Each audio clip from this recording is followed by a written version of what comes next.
Hey guys, it's Sherry Vegas and welcome back to my channel. In this tutorial, I'm going to show you how easy it is to make your own beeswax pillar candles.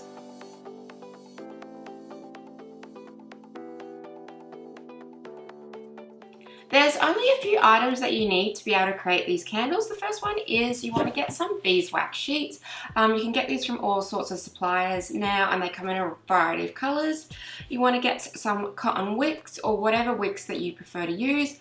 And then I also have a Stanley knife and a ruler, just so that way when I'm cutting the sheets I can get a really accurate measurement, and some cookie cutters if you want to add decoration like I have to this one. I'm just dipping my cotton wicks into some beeswax. When you first place them in, you'll see a lot of little bubbles come away. You know your wick is ready to be taken out of your beeswax when all of those bubbles are gone. I'm using tongs so I don't accidentally burn my fingers. I'm also just using some old beeswax from the last time I poured it and I reheated it back up.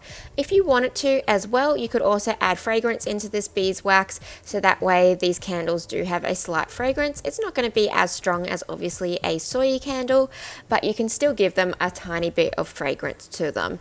I lay them down on some baking paper to dry, and then once they're dry, it's time to start making my candle. So I've got multiple different beeswax sheets. Now with your beeswax sheets, if you are in a cold climate, you do need to just warm them up slightly because they can be a bit brittle if it's too cold and break when you go to roll them. I'm lucky because I'm in Australia and it's summer here, so it's quite warm, so I don't need to warm these up because room temperature is perfect for them. I'm now placing my dipped wick onto my beeswax sheet. Now you don't have to dip your wick, it is optional, you can just use a cotton wick. But the reason why I do that is because a dipped wick that has wax on it is going to stick to my beeswax sheets better. So when I roll, it makes my life a little bit easier as it's not going to come loose. It's going to really hold to the wax because wax on wax is going to bind a lot better than wax on cotton. Then I just start to roll my sheet up. You want to keep even pressure throughout, and you just want to make sure that both edges are even, that you're not accidentally rolling to one side a bit more, and then you'll have an uneven candle which will topple over. So you just want to keep an eye on making sure that as you roll, you keep the pressure even and that you're rolling in a straight line. If you do struggle with this, you could always put a ruler to one side and follow the length of your ruler.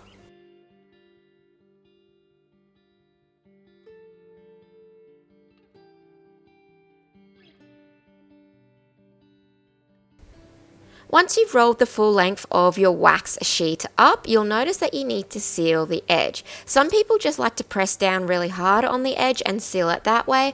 I like to use my heat gun on the lowest heat setting or a hairdryer if you don't have a heat gun and just quickly go over it, no more than 5 seconds. I'm not trying to melt my sheet, I'm just making it a little bit softer so that way when I roll it, it's going to seal really well. You definitely don't want to melt it or use anything too strong, and then I just give it a few rolls over and you'll find that it seals and it's not going to come undone. Another popular way of doing a beeswax wrapped sheet candle is by cutting it on an angle, which will then give it a bit of a swirl or a spiral to the top of the candle.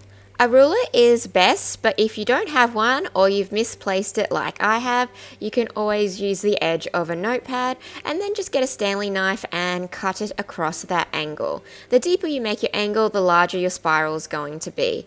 Now with this little piece of wax, don't throw it out because you can use it later for another project. To make your spiral candle, you want to place your cotton wick at the highest point in the sheet, and then you're going to roll it towards the lowest point. So once again, I'm just doing all the exact same steps, placing my wick down and rolling it across. It's pretty simple.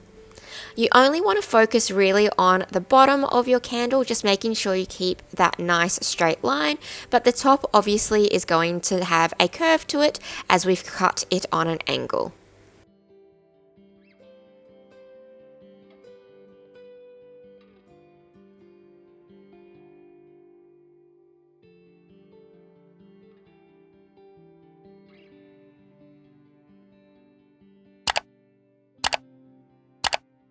And and this is what our spiral candle looks like.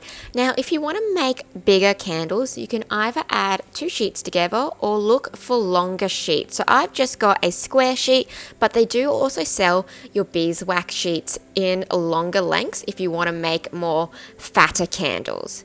So this next step is optional, but I think it's a really fun idea if you want to customize these candles.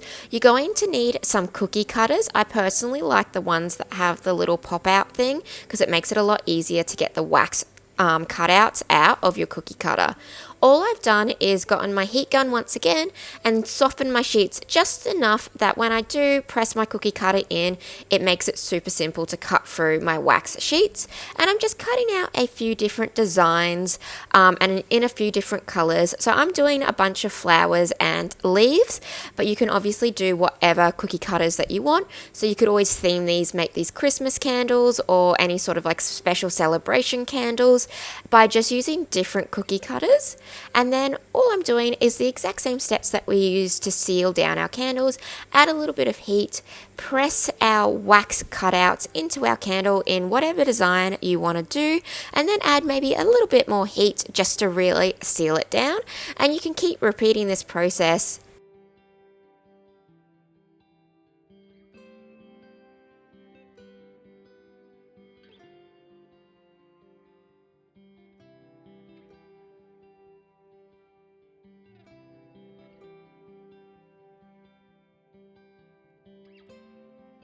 Thank you guys so much for watching this tutorial. I hope you enjoyed it. If you liked it, please give it a big thumbs up.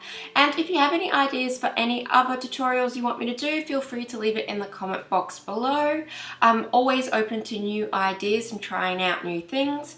I really like making these because they are super simple. It's also probably a really great one to do with kids over the school holidays, or just make your own. You can also theme them.